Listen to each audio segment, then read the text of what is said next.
Hey, it's Andy Yanez, and don't change the channel. That is right, or YouTube channel, whatever you may be watching and or listening. This is, for the first time in weeks, another episode of Pawd Slama Jama. And on this episode, we'll be talking all things about the Houston Cougars football team's 2023 recruiting class heading into the Big 12, the University of Houston Cougars women's basketball team, and the men's basketball team. Once again, finally, after hiatus, it's Pawd Slama Jama. Don't go anywhere.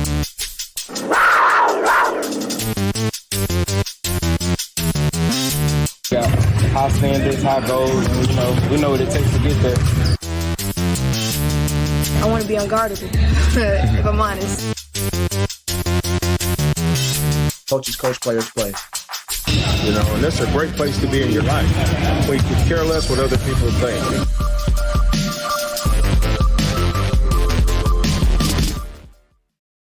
In the middle of it all, we've done a lot of Let's Reach Cougs in between now and December, early December. I think that was when we did our last episode of Pawd Slama Jama.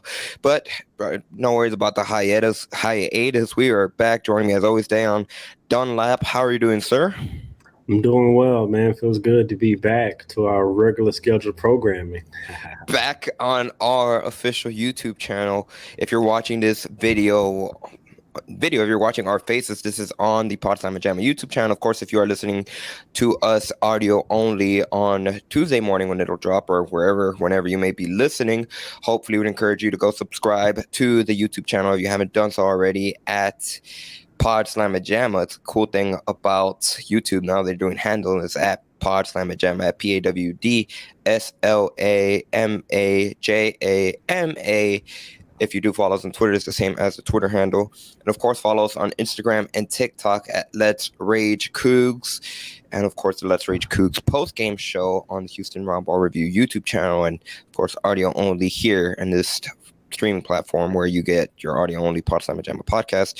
But like I said on the top of the cold intro, we'll be focusing Houston Cougars football recruiting, because the last time we talked about the Houston Cougars football team, it was off the heels of the Independence Bowl and their victory over Louisiana way back when. Now it's going to be a very different team because, of course, that team, especially from just top to bottom on both sides of the ball, you think about offense, the two biggest catalysts that kind of made the entire offense run, Clayton Tune and Tank Dell, they will no longer be a part of the Houston Cougars program, as they both look for professional NFL careers. And then, of course, on the defensive side, with multiple key pieces from DeAnthony Jones, Derek Parrish, who obviously his 22 year was cut short. And even in the secondary, which the veterans at the secondaries did have, a lot of them are heading towards going pro. So now we're looking into 2023. Of course, the biggest headline is it's going to be the first year for the Houston Cougars in the Big 12.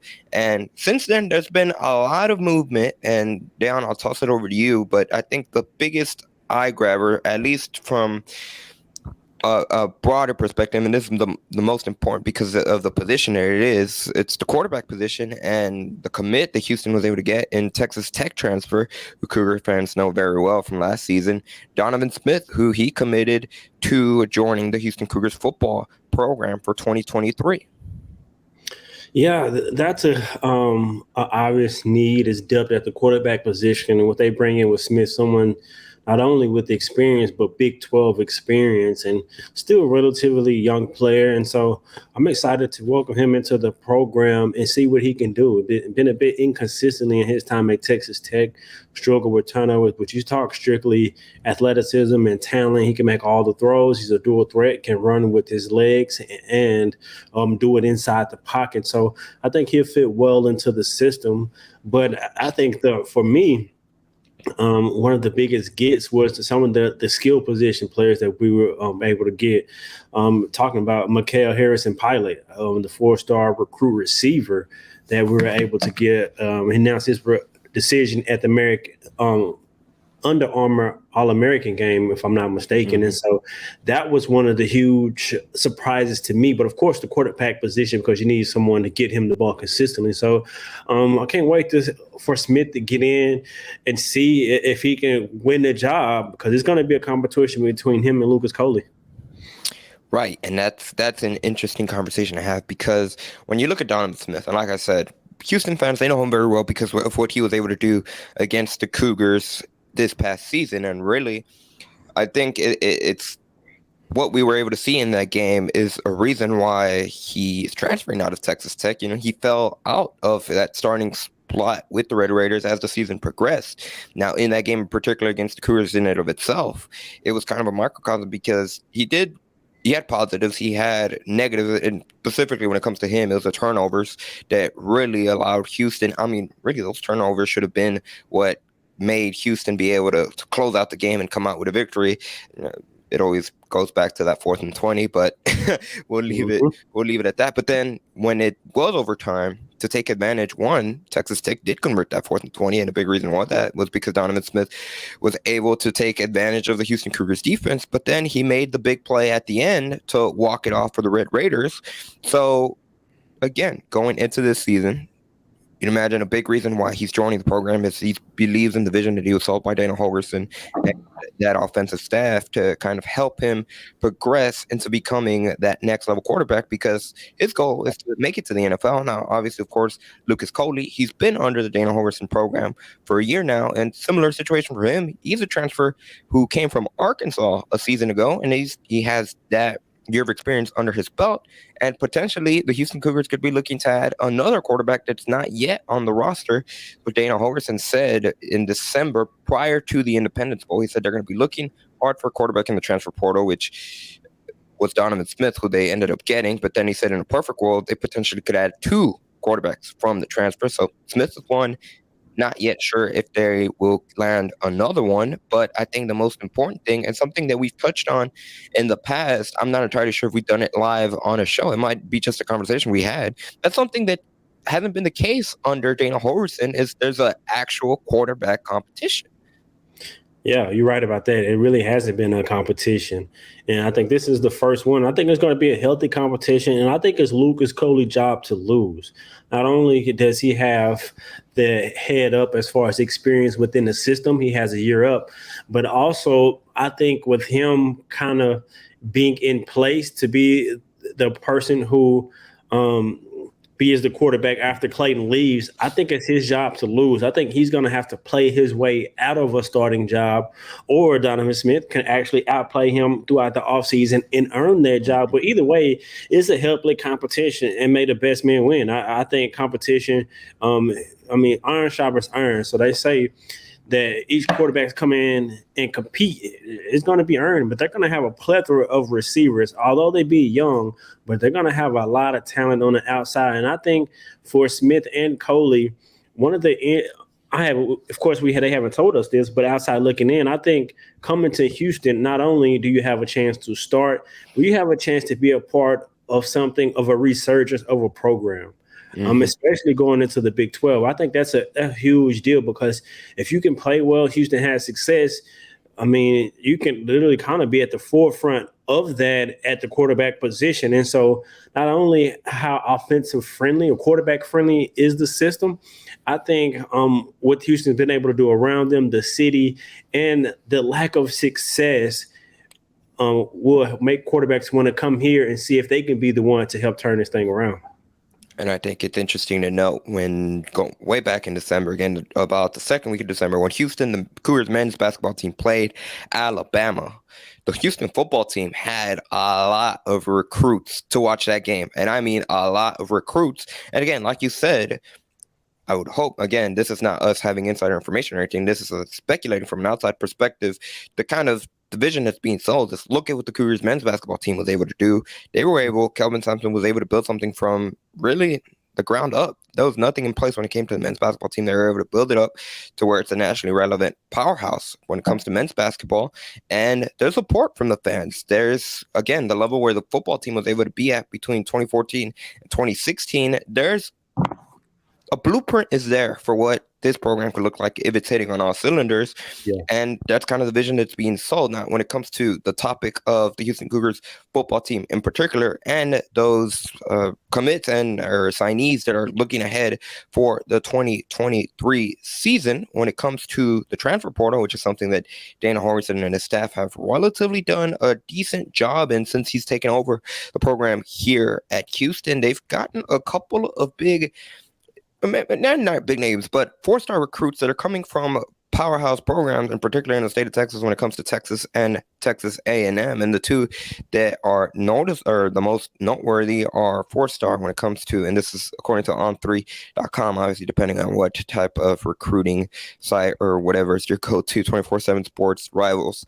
They all kind of hover. They're a little bit different here and there, but according to On3, he's a 4-star recruit transferring over from the University of Texas. Jalen Garth, who's an offensive tackle, which again, going back to up front and something that Daniel Holgorsen mentioned throughout the entire 2022 season, when it comes to the battle in the trenches, that's going to be huge for Houston. That's going to be probably the biggest area that is of need for Houston heading into the Big 12. And something that we saw against Texas Tech and Kansas, where especially that Kansas game, the Jayhawks just abused the Cougars in the battle in the trenches because those were those Power 5 recruits, and you could that's where you could physically see the difference. Where nothing against the Houston Cougars offensive linemen, but that you could tell that there was a difference from there, especially in that Kansas Jayhawks game, even on the other side, because the Jayhawks were able to run all over the Cougars. They were able to run down their throat.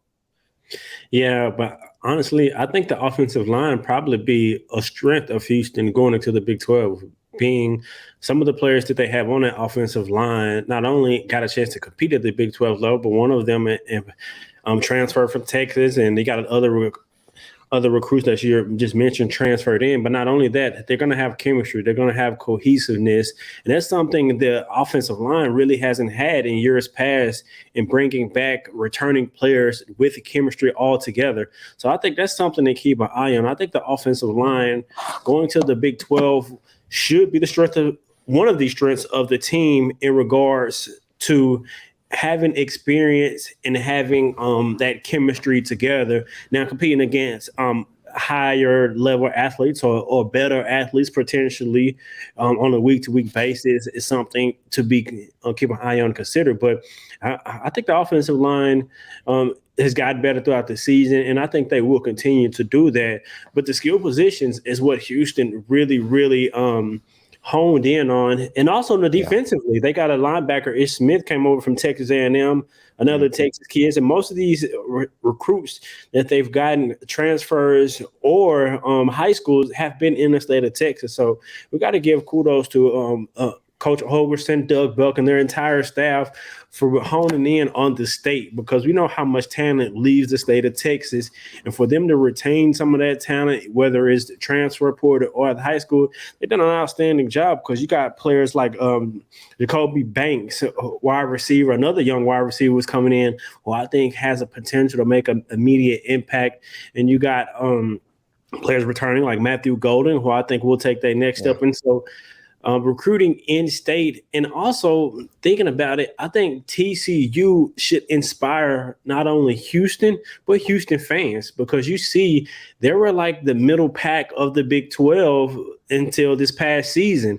And so you kind of look at what they were able to do in the blueprint they were able to set as far as honing in on recruiting Texas and kind of just putting it all together. I think Houston fans should feel optimistic going into the Big 12 that Houston they're getting a ton of talent. You see the recruiting, you see the outside noise, but it goes back into, I guess, expectations. That's something Holgorsen talks about, expectations. Yeah. So I don't want to put expectations on them with the outside, but I just think it only can go up going into the Big 12. I don't think it can be any worse than it is right now. So I think people should be optimistic for Houston going into the Big 12. When it comes to those skills position, I think the biggest acquisition that they're going to have too is when it comes to the running back, who they just missed for the entire season in Alton McCaskill, who obviously, of course, he made a big difference going back to the 2021 season. So that in and of itself, that's going to be a huge spark to the offense for Houston. And, it's going to be interesting to see it, like you said, regardless of who's leading Houston from the quarterback position, it's going to be a new person. It's not going to be Clayton Tune, who's been in charge of the program for the past 3 seasons. So it's going to be a learning curve for whoever that play caller is. But like you said, if they have playmakers at skills positions, especially what they're really doing from that running back perspective, which again, going back to something Holgorsen has mentioned, reiterated throughout the season, is that at that position specifically, he likes to have as many bodies as possible because like we saw this season with Tajon Henry, with Stacey Sneed, with Brandon Campbell, they get injured. And it's a lot of toll that gets put on their bodies through the course of the season. Now they're stepping up in competition every game after the non-conference play is going to be against a Power 5 opponent in a Big 12 schedule. So it's going to be much more wear and tear on their bodies. But if you have playmakers at the running back, at receiver, tight end, that'll be an interesting position to see what they do. They can have a reliable playmaker. Christian Trahan, getting into the season, that is going to be one of those reliable playmakers. At the beginning of the season, it didn't really seem like they were able to utilize him. Now, it potentially could have been an injury or something that was keeping him out, and then his kind of role increased and then decreased. That's going to be an interesting position going into 2023.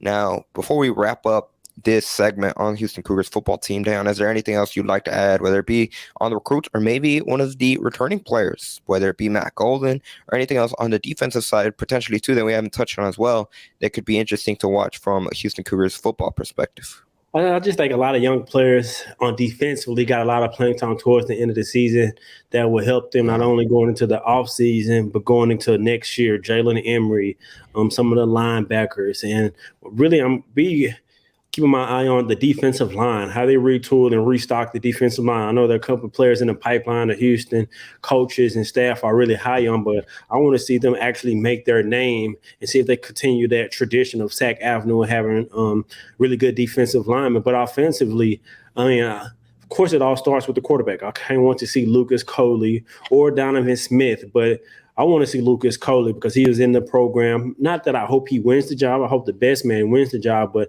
I just want to see what he's like because I've seen Donovan Smith, so I know what he can bring. And also the skill positions, man. Houston's going to be loaded at receiver and the running back group, like you just mentioned. They're going to have 3 really good running backs. I think it's going to be a running back by committee, led by, of course, Alton McCaskill. And so I think the future was looking dim during the season, but I think now it's looking kind of bright at the end of that tunnel for Houston going into the Big 12. Hopefully we're not being super optimistic and talking ourselves to hype Big 12 season, but we shall see. And like I said, there's still a lot to be answered when it comes to recruiting because it's not done yet. There's still a lot to be left as they head into spring practices and, before they get into June when a lot of the other players get onto campus and begin to practice ahead of the 2023 season. But on that note, I'd like to remind everybody that is watching, whether it be on the YouTube channel or audio only on Spotify, Apple Podcasts, Google Podcasts, wherever else you may be listening to your podcast, to once again follow us on all social media platforms, whether it be on Twitter at Pawd Slama Jama, which is at PAWD SLAMAJA MA on Twitter, and of course on Instagram and TikTok at Let's Rage Cougs. It is all lowercase, just Let's Rage Cougs. And once again, be sure to check out Let's Rage Cougs, the unofficial Houston football and men's basketball post-game show on the Houston Round Ball Review YouTube channel at the conclusion of every football and men's basketball game. And of course, audio only the next morning here, where you get your audio only version of Pawd Slama Jama. Da'Yon, welcome back into the show. We're going to transition from the gridiron to the hardwood, particularly when it comes to the women's basketball team, who, after a rough start to their season when it came to non-conference play, they were able to turn the corner to begin American Athletic Conference play, and they started undefeated 3-0. Now they're going to have their toughest challenge of the season upcoming this Wednesday against South Florida. But before they got into that, they were going to have another challenge, a battle between 2 undefeated teams in the American Athletic Conference in Tulsa, and they just fell short of being able to beat the Golden Hurricane. What are your thoughts on, 1, Houston being able to start 3-0 in the American Athletic Conference, but 2, how you've seen the difference between non-conference play and conference play as they gear up for South Florida, which, South Florida is the team to beat in the American Athletic Conference? Well, for one, I think it shows their resilience as a group and as a coaching staff to not kind of put their heads down and just kind of metal in for the rest of the season, start conference. It was kind of like a rebirth in the team in a new season. And so what I've seen to start conference play before they lost to Tulsa, which the defensive trend was still trending upward. Cam Jones in the starting lineup, particularly more for her defense and what she brings energy. Not much of an offensive player, although against Tulsa she had her career high in points. But I think defensively is where they turned the corner. Third, if I'm not mistaken, nationally in steals and turnovers forced. And so offensively, they're still in work in progress as far as taking care of the basketball. They do execute really well in transition. And one player who's really stepped up during that win streak was Bria Patterson. To me, I think she has the highest ceiling of any players on their team, because not only does she have size, but she has the skill set to be a guard as well as playing post. So the versatility, I should say. And she really played well over that win streak. And also got to give credit to Tatiana Hill during the win streak as well. She was just a monster on the offensive glass and rebounding in general. She was a stat sheet stuffer, getting steals, blocks, points, rebounds, really doing a little bit of everything and helping propel this team. But I think they're led by their guards. They need their guards to play well every game, whether it be Layla, whether it be Tierra Young, or whether it be Taylor Purvis. I know she isn't going to kill you on the stat sheet, but she can bring little intangible things like pushing the pace, defensive, as well as Brittany Onyeje, who's done a good job. And her shooting percentage actually went up to, I believe it was 48% from three during the win streak. Wasn't taking as many threes. Instead, she was taking more effective threes and knocking them down. And so this game against South Florida, I think, is their biggest game of the season, of course. But in my opinion, it's a must-win game. It's a must-win game, not only because South Florida is one of the best teams in the conference, but they had a really good non-conference schedule, and they played well. Of course, they're playing really well right now, and so I think it's a home game. You're trying to bounce back and still stay in the thick of things. But not only that, I feel like you're fighting for your postseason life. You have to, in my opinion, win the American Athletic Conference outright in the regular season, and then potentially maybe even win the tournament to guarantee yourself. And so I think every game in conference is a very important game for the women's team going forward. Dan, that's an interesting point you bring up. So do you think that if they were to win the American Athletic Conference regular season championship, that would be enough to be able to potentially have them be an at-large bid? Because I would tend to believe they would have to win the American Athletic Conference postseason tournament to get the automatic bid, or else they probably won't make it into the NCAA tournament. Yeah, I think it'd be enough to win the outright conference, in my opinion, to get them into the NCAA tournament. I think South Florida is respected enough. Tulane, they're probably the only team who's really, really respected per se. But I think South Florida is. But overall, I think I can't see the committee or whomever this votes on the teams getting in, how you can not allow a conference champion I don't want to say you throw out their non-conference schedule, because that's part of the season. It's part of their resume. But if they're able to turn around and you beat maybe you split with Tulsa and you split, whatever the case may be, you win the conference, I think that should be enough to get you a bid. But if not, like I said, if it isn't, then you have to win the conference tournament. But I think this conference is good enough. But just like the men's, who we'll talk about in the men's, I don't know if they get enough overall respect. But I think if they can take care of business against South Florida and potentially win the conference, that should be enough. But you never know, because their non-conference schedule was ugly the way that they came out of it. Right. Now, when you look at the American Athletic Conference standings right now for the women's basketball side of things, South Florida, they stand at top of it at 5-0. They're 16-4 overall. Tulsa is at number 2. Again, that would have been a big game had Houston been able to go on the road at Tulsa and be able to hand them a loss, and they just fell short, a 2-point loss to the Golden Hurricane. Golden Hurricane are number 2 in the conference at 4-0, and then Houston is right there, third, just right behind both of those two teams at 3-1. Now, Houston's overall record is 6-11. 11. Now, real quickly about this women's team, something that's kind of been odd about them, like you mentioned, Da'Yon, they're a really, really good defensive team. It's the offensive struggles that has kind of doomed them throughout on conference, and it's the reason why they're kind of in a position where they have to really, really perform well in the American Athletic Conference play and into the postseason tournament. Now, when you look at what they were able to do against UCF, granted, the Knights are a rebuilding program right now, but to dominate them the way they did and really suffocate them on the defense with how many turnovers they were able to force and take advantage of those, which is the most important thing, being able to convert them into points. That dominance is flash of a really, really good team.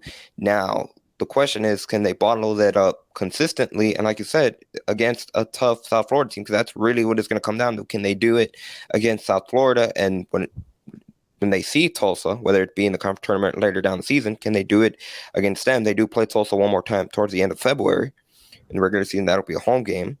Can they do it against those two programs? Because Tulane, from the American Athletic Conference perspective, they've had a rough start to conference play. They're at 1-4, so potentially might just be those two teams at the top of the conference that Houston has to get past. Yeah, and South Florida, I mean, they beat a ranked Texas team in a non-conference. They beat Arkansas.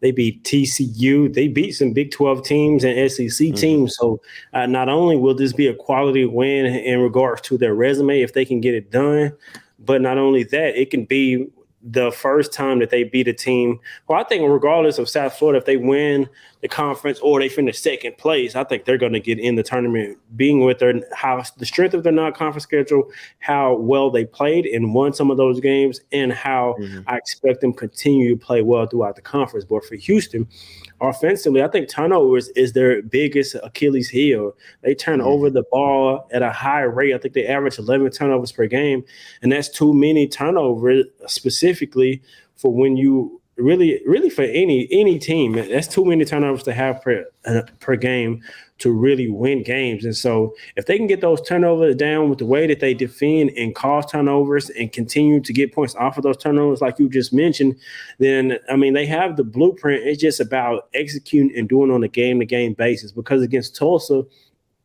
they fought back and pretty much won the second, third, and fourth quarter, but they got so far behind. Tulsa scored over 30 points in the first quarter. And so, I mean, to their credit, they were shooting over 50% from three in that first quarter. So you got to give their offensive credit for making shots. But for Houston, I mean, you got to be consistent in not only what you do, but offensively, I mean, you got to, at some point, you got to turn the table and know, like, okay, we can't keep turning the ball over at the rates that they are. But like the men's team, you can't focus on one player, take them away, then you can beat Houston. Their depth allows them to not only play at the pace that they want to play at with the intensity and the pressure, but it also allows them to bring in multiple bodies to have an impact on the game. They just got to get those turnovers down and not beat themselves and not have those droughts. I know it's a game of runs where you miss shots is part of the game, but there are too many times where they go on long spells without making shots. I think your best players, like your Laylas, your Tierras, your Brittany's, some of those players during those times, sometimes you got to find a way to get to the foul line to stop the bleeding, or just do a positive play to not allow certain runs to go on longer than they should.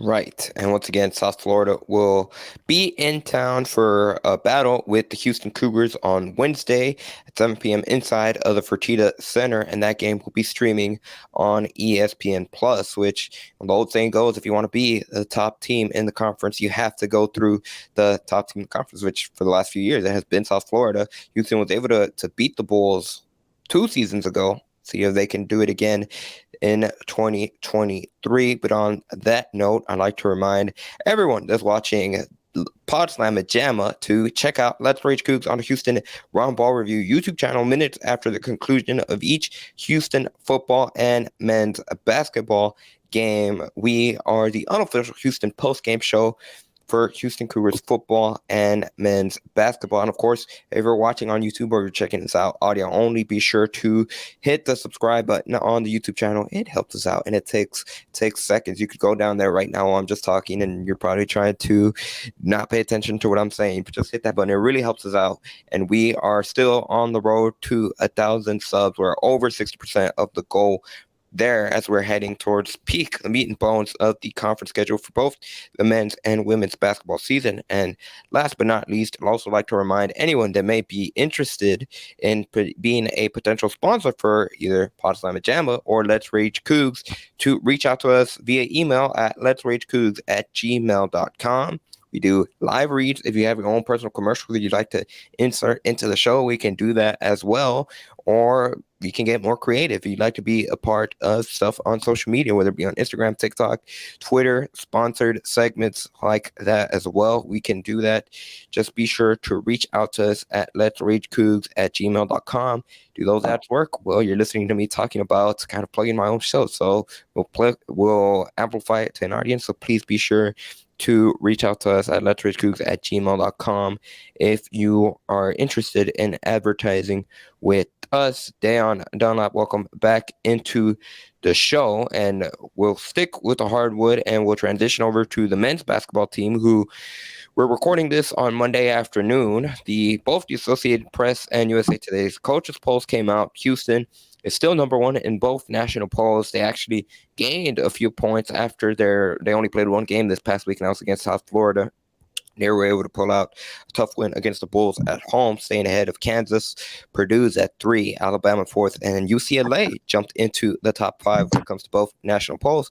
Obviously, of course, when you look at the NCAA net rankings, the Cougars are still number 1 in that as well. But when we look at the Houston Cougars men's basketball team in particular, kind of take a little broader sense of it, Associated Press coaches poll, they're number 1 there. That's all fine and dandy, but it doesn't really matter because come March, when the committee is choosing seedings, there's only 4 teams that could be a number 1 seed, and it won't matter if you were number 1 in the AP poll for a certain amount of weeks.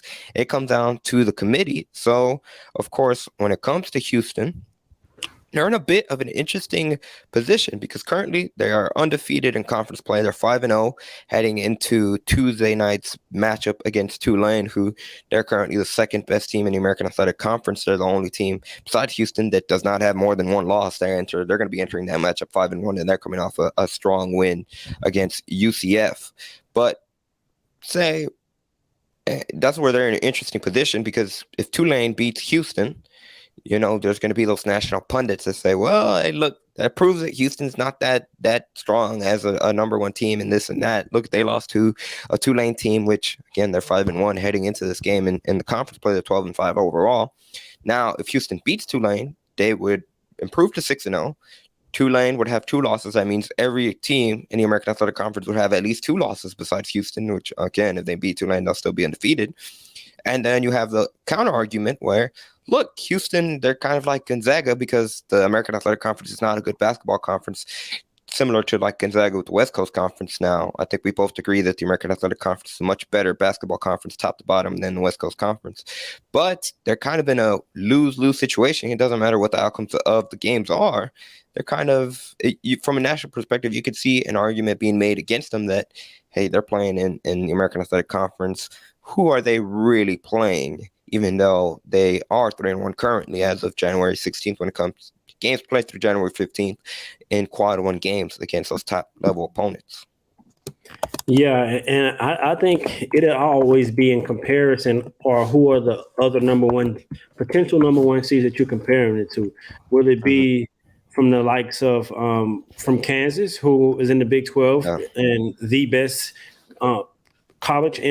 best conference in college basketball? Will it be from teams like Alabama, who's in the SEC, or a conference that's better than the American, of course, and who is a team that beat Houston on their head-to-head matchup? So I think that conversation will always come down in comparison to teams and not only their conference, but their resume, in which part of their resume is the strength of their conference. And so, but for Houston, the lack of respect, like we were just mentioning for the women's, I think that goes across the board for the American, for the men's as well. And it's hard to say that Houston must go undefeated to win that number one seed, but I kind of feel that way. I think it'd be acceptable maybe for one loss in the conference play to potentially be accepted, but it'd have to come from either Tulane or maybe a Memphis team who has two conference losses already. So I don't know how much weight that would hold, but for Houston, I mean, I think you just got to keep stacking up the wins, however they come, whether it's a 2-point win, 3-point win, 15 or 30-point win. You got to take care of business on a day-to-day basis, because 9 times out of 10, they aren't going to win that argument if you're comparing resumes from the likes of Kansas, Texas, or Alabama, or potentially even UCLA, where they're in the Pac-12, in which Oregon just beat a ranked Arizona team. So you never know how their conference and how everything's going to play out. And even though Kansas is rolling right now, I still don't see them going undefeated in conference play, in which you don't expect that, because they're in the Big 12 and they're in a dogfight pretty much on a night-to-night basis. And so for Houston, you just got to control what you can control. Style points, I believe, are taken into account from the committee and stuff like that. But for Houston, you just got to win. Absolutely, and that's an interesting thing when you think of style points. Something that, again, not us speaking from a national lens, going back to a week ago when they played South Florida, that's not a game that's going to get them a lot of style points, because, again, looking at it from an outside perspective, it's USF. Really, Houston struggled to play USF, but obviously we watched a game that give credit to South Florida, because they came in to the Fertitta Center, which doesn't happen often. They punched Houston in the mouth, and they were right there with them. It took Marcus Sasser, Jamal Shedd, and Tramon Mark, and obviously that's just the top 3 scorers from that game, but they all had to make plays, and of course defensive plays as well, to be able to pull out that win. But a game like South Florida potentially could hurt them when it comes to, like you said, that style points factor from a national perspective. Yeah, it definitely could. It definitely could. And but like I just said, for Houston, I think the main thing for them, regardless of where they end up in regards to seeding, they just want to get to a point to where they're playing their best basketball. I'm sure that's what Hope Sampson focus on. I'm sure that's what the players are focused on. And that's what they should be focusing on how they can reach their full potential. But so regardless if they're a 2 seed, 3 seed, or 1 seed, I don't think it really matters, because if they're playing their best, they're going to expect to play like a 1 seed, regardless of the number in front of their seeding. And it really doesn't matter once you get into the tournament, whether you're a 2 seed, 3 seed. I think that's all for media and stuff like that, because we've seen, like last year, teams who are quote unquote Cinderella team go on long runs. And so it's a one loss tournament, of course, but I think for Houston, they just got to stack up the wins. And for me, I'm thinking about how they can become more consistently offensively as a team. Defensively, they're going to be consistent on a night-to-night basis. And we saw not inconsistencies from individual players, but I'm thinking we're starting to see consistency from offensively from as a team. And I wonder how can they keep that going forward to keep that rolling. Absolutely. One of the things that you mentioned, the thing that the players and Coach Sampson and his staff are focused on is continuing to improve and hitting their stride once they get into March for the conference tournament, and then, of course, the NCAA tournament. Kelvin Sampson always says he never overreacts to wins or losses. Now, to touch on what you said, and when it comes to being much more consistent, particularly on offense, I think the big piece of the puzzle there will be Jarvis Walker, who the last 2 games he's played in, obviously he missed last Wednesday's game, South Florida due to an illness. He's expected to be back, by the way, for Tuesday's game against Tulane. You're kind of starting to see that consistency from him, which that's a big piece of the puzzle. It's not a coincidence that in those 2 games where Walker has played well, Houston has relatively cruised to a victory. Yeah, I think you hit the nail on the head right there. I think you hit not only, I don't want to say it starts with him, but he's probably that X factor player who you need to be more consistency, because when he is consistent and he's affecting the game on the offensive end by scoring as well as playmaking, it just opens up the floor even more, and it brings a really big threat that guards and defenses can load up against Marcus Sasser and Jamal Shead and even Tramon Mark for that matter. It spreads the floor even more. And then I think his versatility is the main thing that Houston really, really benefits off of, not only offensively, but I think defensively. As I was thinking about the game against South Florida, if Jarris was on the floor, he can switch. I know Houston doesn't switch in their pick and roll coverages, but if it's forced to and they hedge and he's forced to switch, he can guard the guard, and not only guard him, but he can stop him. And I think something that also bodes well with Jarris defensively, but offensively, I mean, if he can pick up right where he left off of the last two games before he missed the South Florida game with the illness, I think that can be the key that unlocks the consistency from a team perspective. Because not only that, I think the team kind of their chemistry is in a good place because they know where he likes the ball. They know where he likes his shots. Not only that, I don't want to say they defer to him, but they realize how big of a piece he is for their success. So they want him to have success. And not only that, I feel like everyone on their teams wants each other to have success because I know collectively it'll help them get to where they want to go. Absolutely. One of the things that they always mention, no ego among the team. They want to see each other continue to succeed. Now, before we wrap things up, specifically about the Tulane matchup. Now, like I mentioned, Green Wave, they're the only team left standing in the American Athletic Conference besides Houston that doesn't have more than one loss, or they only have one loss. Everyone else has at least two. What are going to be some of the keys, or what challenges do Tulane possess to the Houston Cougars that will make this potentially a tough matchup? Like Houston, they're I don't want to say a small team, but they don't have a traditional big, and so their players are pretty much interchangeable. And but their guards, man, starting with Jalen Cook and Forbes, those leading two guards can really cause problems for Houston. And if Jalen Cook can get off to a really good start, and just like Tyler Harris did, and he can really get going, then that's going to make Tulane even a tougher matchup. But Jalen Cook, I think he's a professional player, whether it be NBA, G League, overseas, wherever the case may be. I think he will be playing professionally. And watching his last couple games, he really, really reminds me of Damian Lillard because he's a smaller guard who can really, really score, but he's also a natural pass-first point guard, just like Jamal Shead is. I think he's a little bit better scorer than Jamal Shead and definitely a better shooter. But if he can have a good game, and as well as Forbes can have a good game, then I think Tulane can make it tough for Houston. Absolutely, and that's going to do it for today's episode of Pawd Slama Jama. It was good to be back on another episode of Pawd Slama Jama after the hiatus, and we'll be back on Da'Yon. Where can people find you on social media and anything else you'd like to add? I mean, like the show's on the screen, you can follow me on all social media platforms at Da'Yon Dunlap. We're glad to be back for a podcast episode. Make sure that you subscribe to our YouTube channel. It only takes 2 or 3 seconds out your day. It helps us mightily. But for the Cougs, man, it's a great time to be a Coug. I think all sports are headed in the right direction. And can't wait. Today is a beautiful day. It's Monday, Martin Luther King Day, and the Cowboys play the Buccaneers. And so hopefully the Cowboys can take care of business, and I can have a good night tonight.